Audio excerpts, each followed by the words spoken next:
நான் தான் உங்கள் அமீரா. இது அமீராஸ் ஹெல்த்தி பியூட்டி டிப்ஸ் சேனல். இன்னைக்கு நம்ம என்ன பார்க்க போறோம்னா, வீட்டில் உள்ள பொருட்களை வச்சு எப்படி சளியை குணப்படுத்த போறதுன்னு பார்க்க போறோம். வாங்க நம்ம வீடியோக்குள்ள போலாம். இருமலோ சளியோ வந்துச்சுன்னா தண்ணியை சூடு பண்ணி குடிங்க.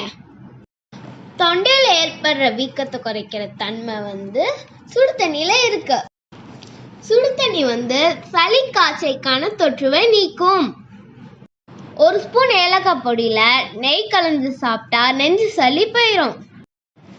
ஜீரகத்தூளும் பனக்கற்கண்டும் தினைக்கும் 2 வேளை சாப்பிட்டீங்கன்னா சளி இருமலை போக்கும். ஓகே ஃப்ரெண்ட்ஸ், நான் இப்போ சொன்ன இந்த டிப்ஸை நீங்களும் உங்கள் வீட்டில் ட்ரை பண்ணி பாருங்க.